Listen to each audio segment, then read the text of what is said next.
Hello, my name's Derek Arden and welcome to Monday Night Live. I've got Marcus Dimbleby with me, and this is session 2 after a fascinating session 1. If you haven't looked at session 1, please look at it on my YouTube channel, Derek Arden, or on the Negotiators podcast where you can listen to it. Welcome, Marcus. Thanks for joining us once again. I'm going to hand over to Nigel Kirby now, who from the University of Essex, who's got some questions for you. Are you there, Nigel? Hi, Marcus. Thank you very much for attending. I found that really interesting and fascinating. I could listen to you all day long and would still come away learning more than I knew beforehand. A couple of sort of questions, if I may. Can you elaborate more about how red team thinking can be used to stress test strategies, strengthen plans, identify unseen threats, uncover opportunities, and enable better making decisions, particularly in the context of the business world? Yes, absolutely. And that was a sort of genesis of where red teaming came from a military perspective, to have the enemy's perspective to look at your plan and what would they do against it, and therefore how can you change your plan to counter what you think they might do on the battlefield.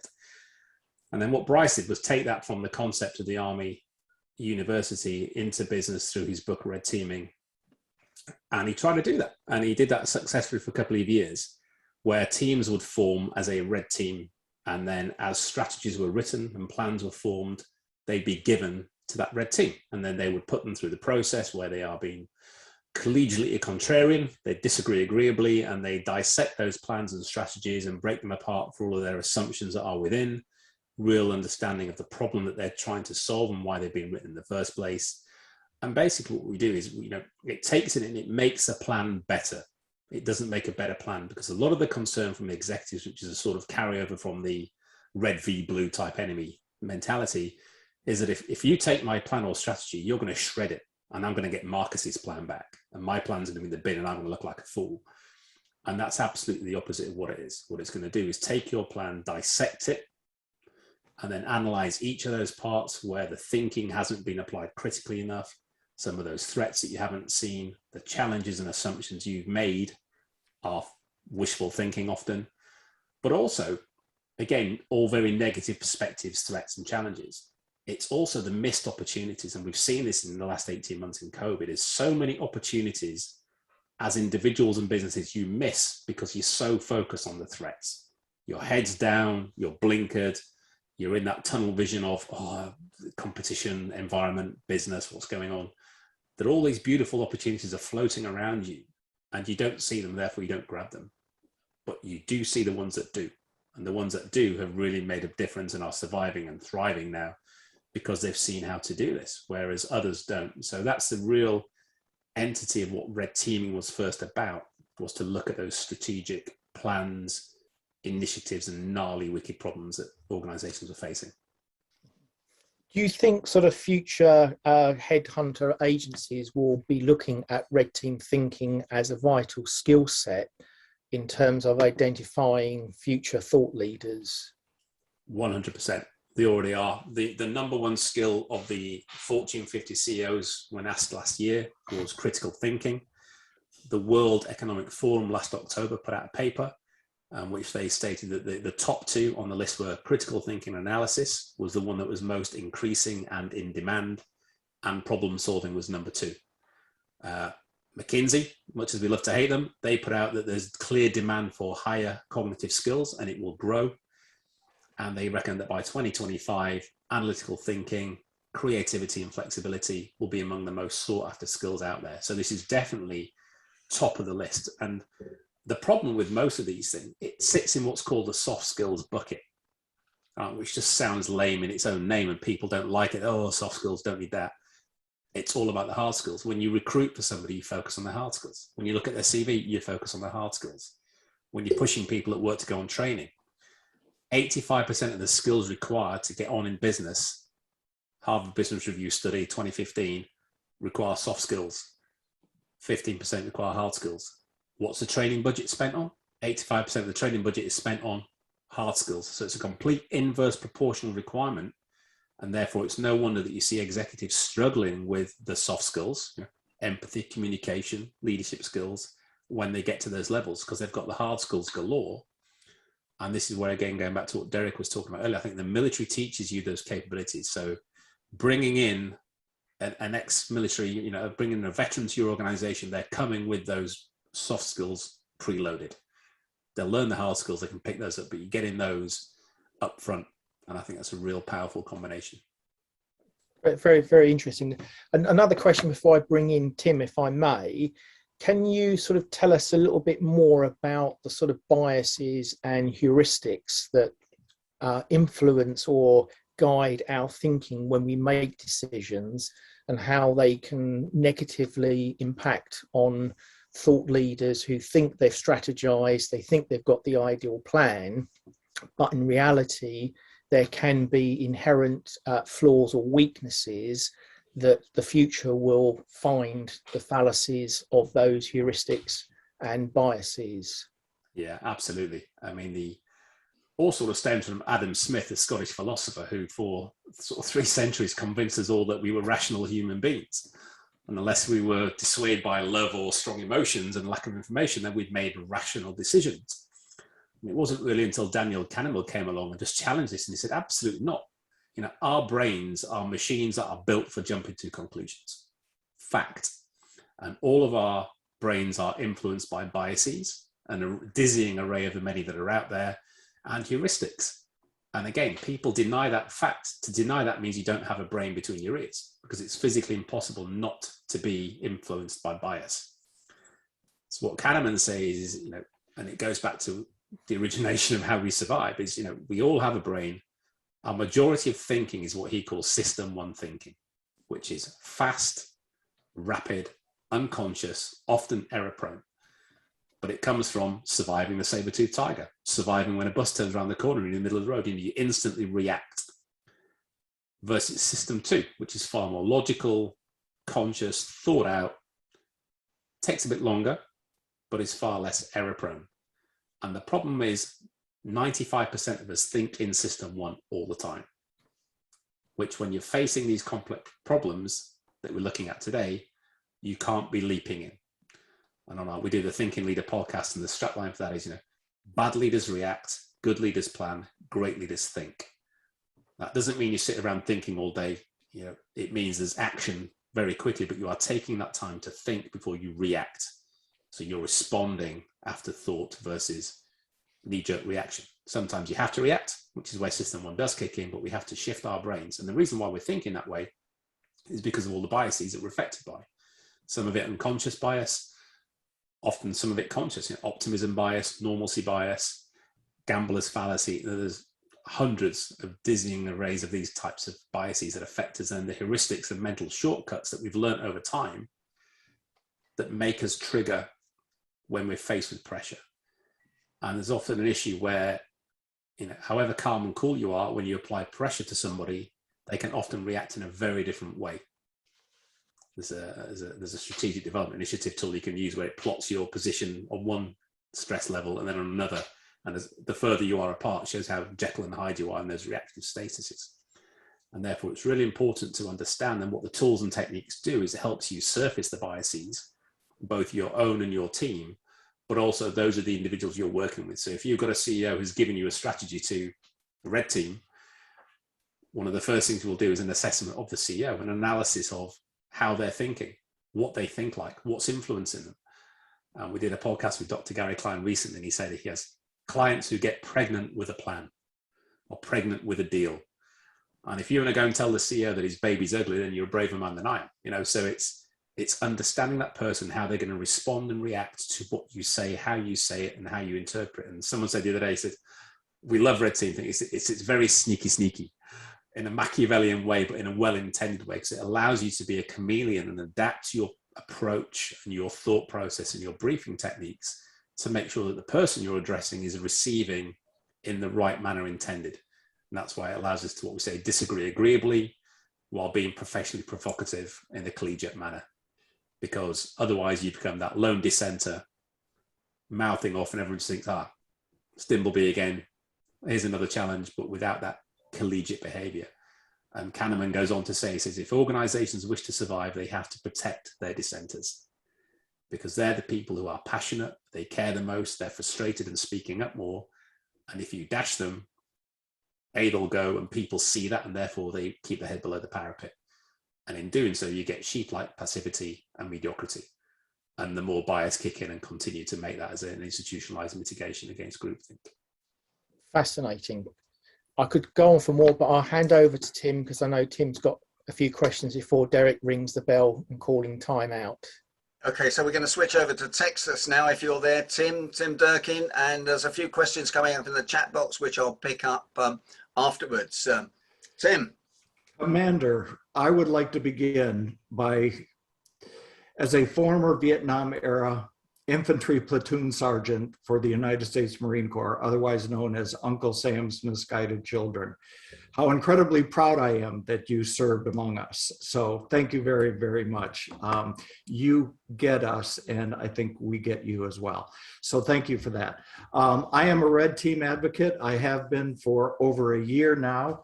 And in the interest of my friends that are on this call, not promoted just you, I will tell them that the Red Team Boot Camp was the best $99, 99 pounds that I have ever spent.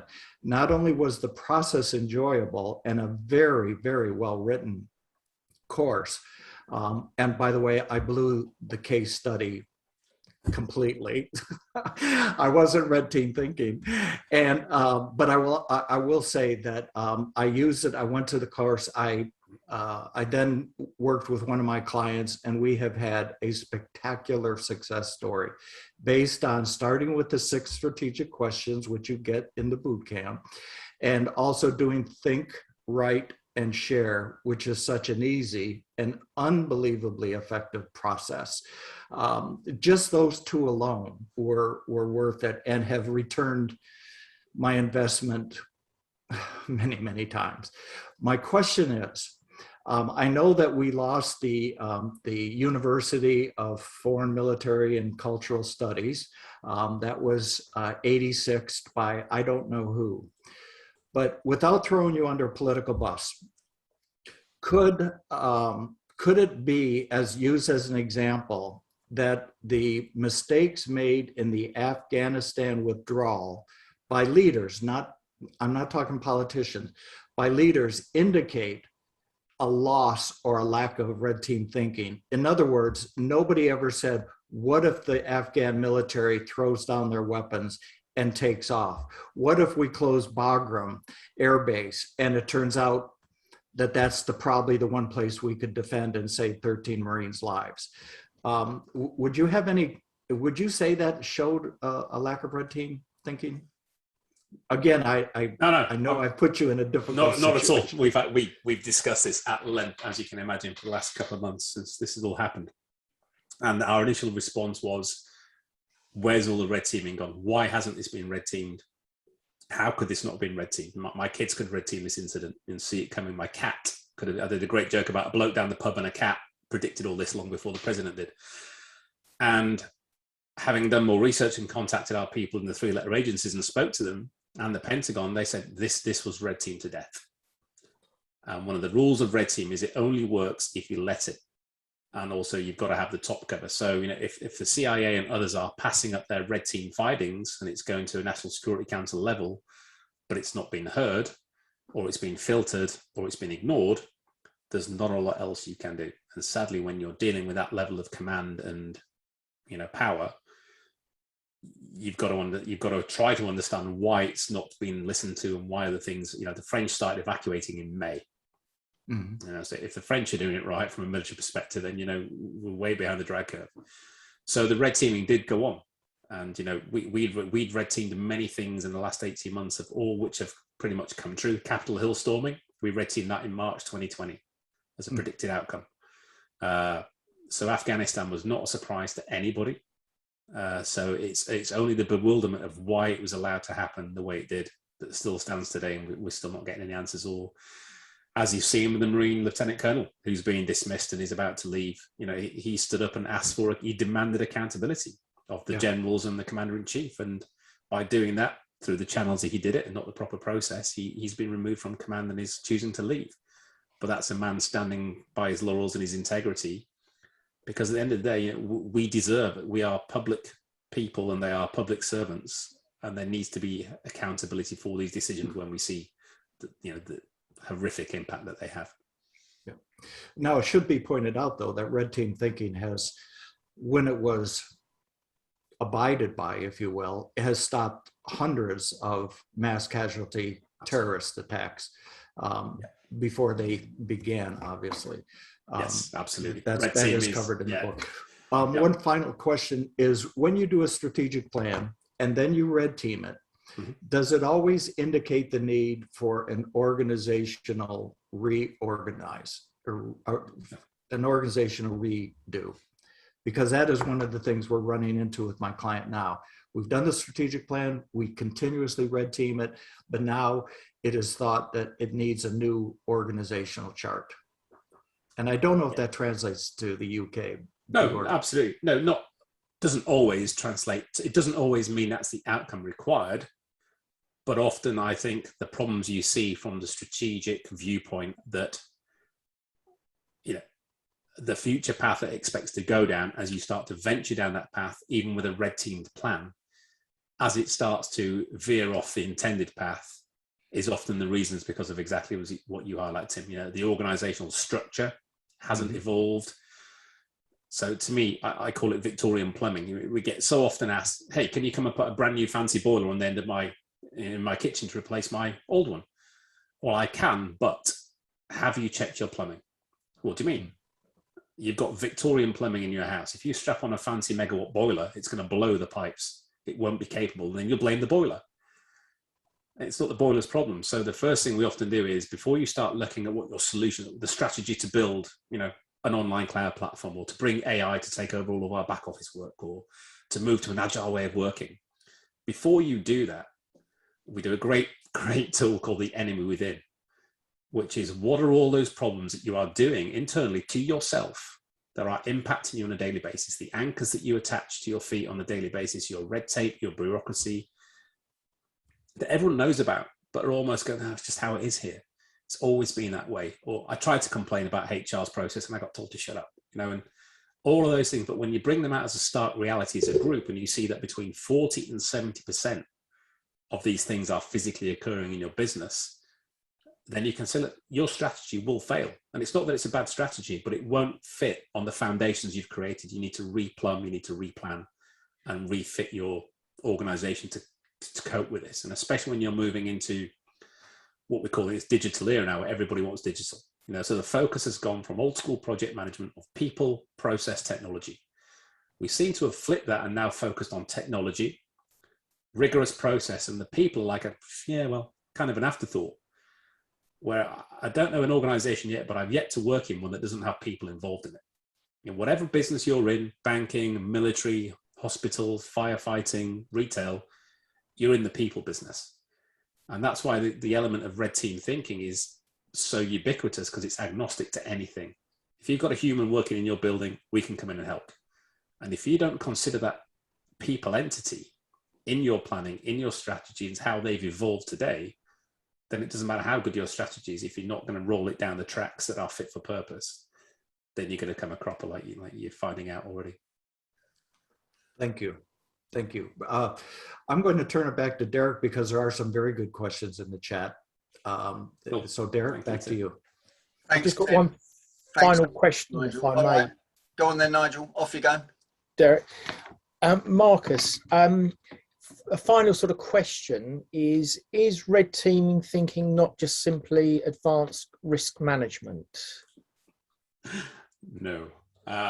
It's funny, I've just been doing pre-mortem this week with a client, and they said exactly that, because they are in the cyber world. They've got lots of risk controls, and they were like, wow, we thought we were doing this right with what we have in place, and what we've come in with this is completely not. And the whole part of risk management is that sort of sadly becoming what is a tick box exercise, where could this go wrong? Not really. High impact if it does, but low probability. Therefore, we dismiss it. And then it happens. And then they'll call it a black swan event because nobody saw it coming. The fact you talked about it a month ago and disregarded it because it was low probability.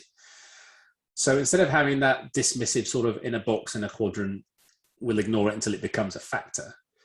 What red team thinking is doing is saying, this has gone wrong. This has failed miserably. And it's that mindset shift, which is again why planners don't like it, because their baby's being called ugly from the outset. But it's getting into that mindset that allows you to think like the enemy, to be contrarian against yourself. And therefore you're preemptive. So with risk management, a risk appears and then manifests into an issue, and then you've got a fire on your hands. Using the red team thinking concept, you've seen the steps to that even becoming a risk. So you're not even have to mitigate. You've already put mechanisms in place that allow you to pivot, to avoid.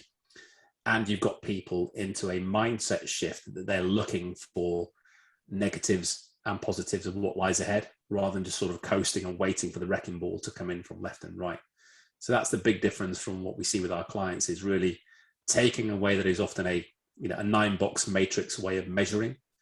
Anything you have like that becomes a very driven process just becomes a tick box exercise. So you end up filling the boxes. And yeah, we've captured 55 risks this month, said one big bank. And so what? Well, they're in the risk matrix. And again, so what? What do they do? Well, they just sat there. And what? Well, we'll know about them when they manifest into a major issue. But could you have not looked at them and prescribed something to stop that happening? Well, we could, but that's not part of our management process. Okay, how about looking at it from this perspective and putting these mechanisms in place, or these trigger warnings, to allow you to avoid and have the options in your planning? Thank you, Marcus. And in true red team tradition, I've spoken once, so I'm going to allow everybody else in the room to speak before speaking again. I'll hand back to Derek. Thanks, Nigel. Interesting question from John Vine. John was the strategic commander at the G8 conference, the police commander in Glen Eagles in 2005, I think it was. John will correct me if I've got that wrong, but that's about it. His question is, he'd be interested to know your view about dealing with the reluctance to engage with red team processes, because some of the participants and maybe some of the leaders feel vulnerable to criticism. Great question, John. Thank you for that. No, that is an absolute, that's why I mentioned it earlier about the sort of red teaming enemy threat that people perceive. And this is why we say we only engage when we've got the top cover. If a middle manager asks us to come in, I'll make sure that he's given us the opportunity to speak to his seniors, or they're aware and they're engaging, because they get this spine-tingling fear when they hear that this is going on elsewhere without understanding what it is. And that's why I say when the reluctance to do this comes from that inner fear, which goes back to their own personal biases, their fear of being an imposter and being surfaced, rather than really understanding what the intent is. And what we can do with these things is, again, it takes, as a lady I was working with today, Ellie Cloak, she said, this takes out the emotion and the ego of anything you're doing. So you walk in the room, those things are checked at the door, and then we're all one team. And I've done this where I've got a general in the room, all ranks in between, and the most junior lieutenant was 23 years old. Nobody cares what rank you're wearing. We're all there for the focused outcome of making whatever it is we're doing better, safer, faster, quicker. And therefore, we're not persecuting, we're not bringing the CEO and say, give us your plan, I'm going to tear it apart. It's, sir, given the complexity of what you're facing, thank you for the strategy your team have put together.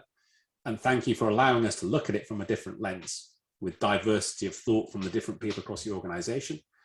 And what we're going to do is now dissect it all and challenge some of the thinking that went into it. And you're going to get some pointed questions. And we did this with a very big telco for a £5 billion program. And we had the blue team executive come in, and he briefed what he was doing. Then every day we red teamed it. And every day we went back at 4 o'clock with a fixed call with 10 to 50 questions per day. And on Wednesday, this guy came in, kicked the door open, big New Yorker. I won't even try to do the accent. And it's like, what the hell are you guys doing? Every day you're ringing my guys up, busting their ass about question this, question that. You're not here to rip my plan apart. I'm like, calm down. Right. Here's the intent. All of these questions are surfacing when we're looking at your plan. Now, next week, you're going to go and present this to the board of executives, are you not? Yes, I am. I know for a fact one of those executives wants us to bin this plan. He's asked us to can your plan. He doesn't like it. And by the way, any one of them asks the questions that we're asking you next week and you can't answer it, he will jump on that and feast off that, and you'll get thrown out. So please appreciate the system, trust the process. It's one of our rules. Trust the process. Go back, tell your team to keep answering the questions, and when you come back on Friday, and we'll give you the out brief, which will arm you to go next week. Let's have a different conversation if you still feel that way. So he came back on Friday. His team were at the back, and they were all, you could say, they were all, come on, tense. And we just set off in a very calm, thank you for your presentation. Thanks for the question. Here's what we've discovered. And you could see their sort of faces going, oh my Lord, we didn't think of that. We never saw that. And we finished the presentation, an hour to them on a monster brief. And they were like, thank you so much for this. That just surfaced so many things. We gave them the out brief, go and spend the weekend turning that into your own language. The guy went and briefed next week to the board. He absolutely smashed it out of the ballpark. He got spears thrown at him galore, but he just put up his red teaming shield, all the data he had, all the questions he got asked, we'd already asked him previously. And he came back in to see us, and he sort of came in seriously going, I can't thank you all enough. Thank you so much. I got speared in there, and every single question I answered calmly. I got praise at the end of the board. He left the room with his team praising. And then the executive who'd been in the week before and said, you guys need to bin this plan, it sucks, came in and said, can I have a word, red team leader? And everyone's like, oh, here we go. Someone's up for the chop. He's disobeyed the direct order. He's stuck to his principles. He's out. So he sort of walked out sheepishly, came back in 10 minutes later, beaming smile with the executive behind him and saying, I've just taken X aside. It's not what you thought. I wanted to find out what he did and how he did it, because that was one of the best presentations I've ever seen. I've never seen anything like it. And the problem was then, this team got overwhelmed because every single strategic plan that got done had to go through the red team because they saw the value in it. And it's that way, as we say, that rule number one is if you share your work, don't be a jerk. The Army have a very more vociferous way of saying it, but if you're going to red team, don't be a jerk. Right? Nobody wants to hear, I told you so. Nobody wants to hear, your plan's rubbish, it won't work. It's about helping. I'm a complementary addition. That's what we say about red teaming. It's not here to replace agile, lean, or whatever. It's a complementary capability to support your way of thinking. And if you add this to whatever it is you're doing, say, I use it for doing sport, building my shed at the weekend, booking holidays, going shopping, doing my job, supporting CEOs, supporting firefighters. Right now, there are US firefighters out at the coalface fighting fires using the red team thinking skills we taught them last year on a daily basis. And that's just fantastic reward for us. But they're like, as you said, Tim, it's just so easy. This stuff is instantly learnable, applicable the next day, and shareable. And you can get your whole teams using these capabilities. Great question. Thanks, John. You're on mute, John.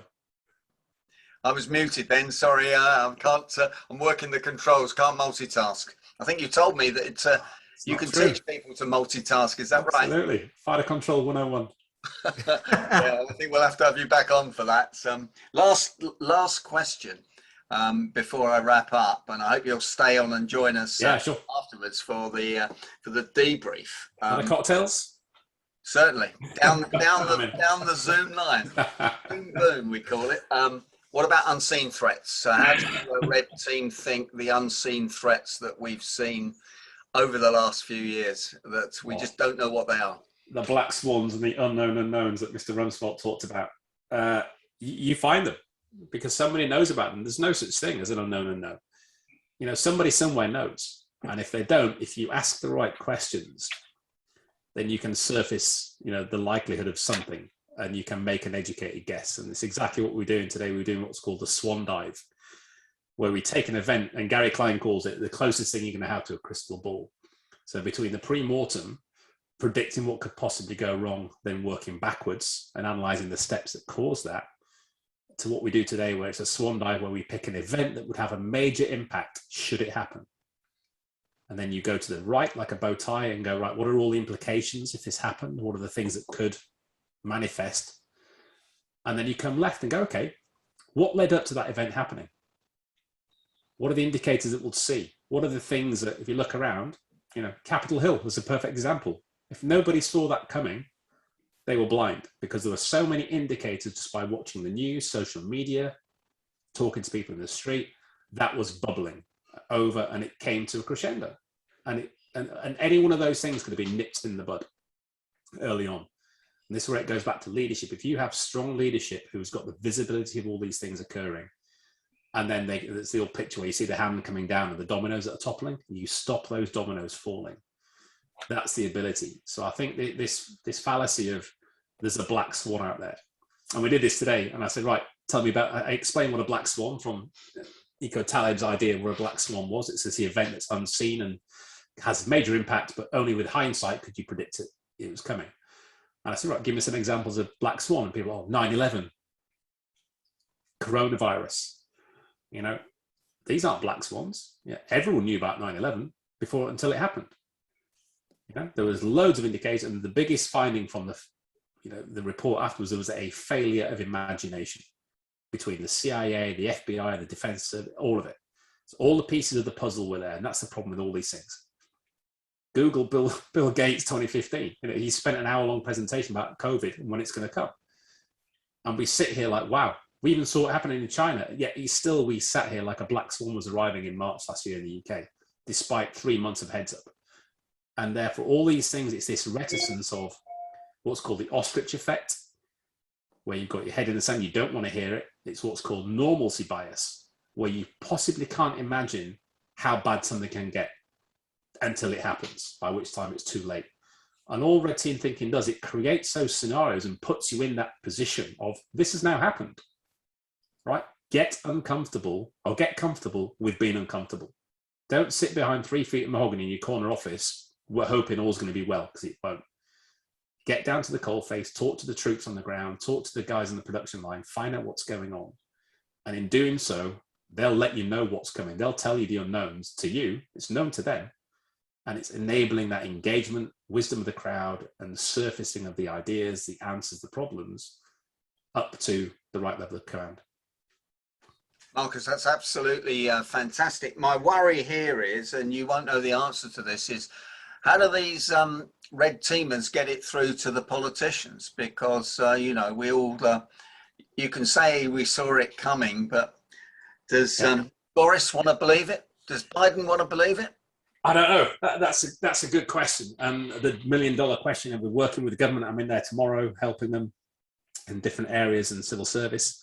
And it's trying to get these people to just accept that you have to slow down to think a bit more, and really think. And it's interesting, share a link afterwards, but Dominic Cummings, love him or hate him, wrote a phenomenal blog in June 2019. And he's a big advocate of OODA loop, red teaming, Boyd, all that sort of stuff, DARPA.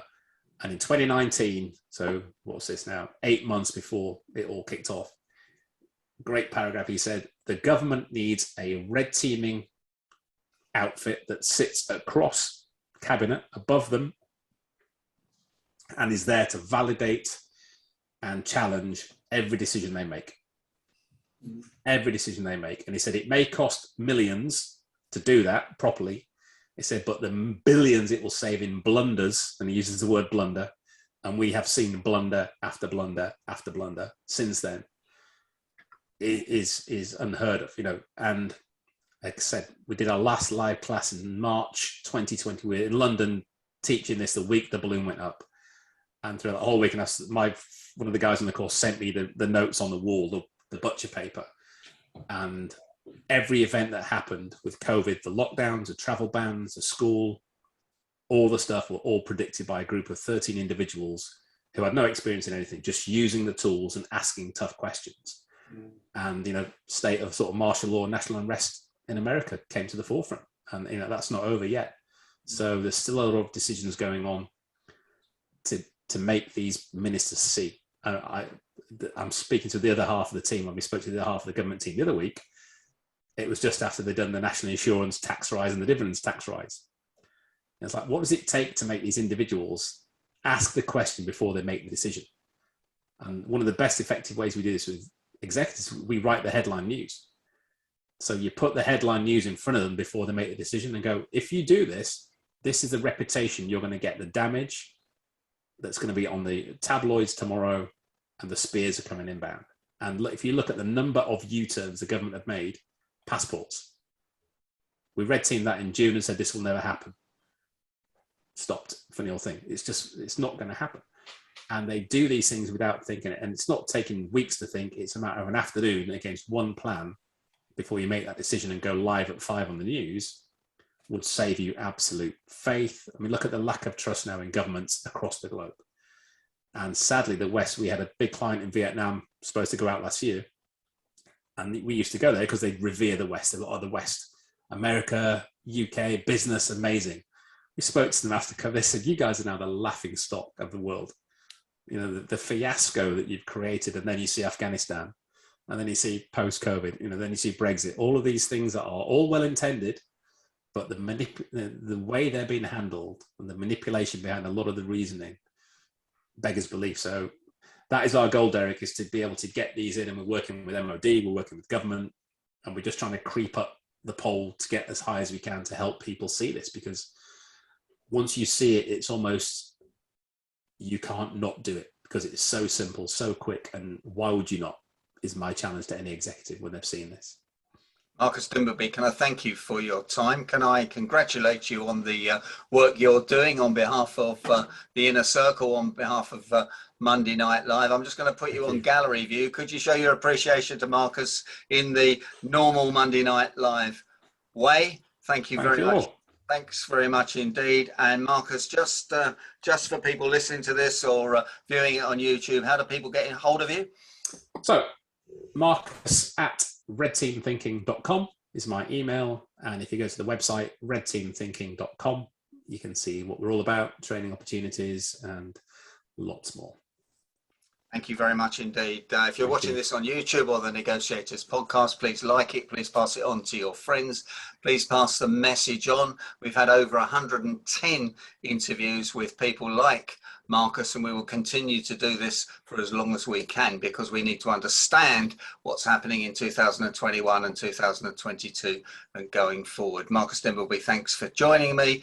And I look forward to you joining us once again in 2022, and we'll review what's happened and see what's been going on.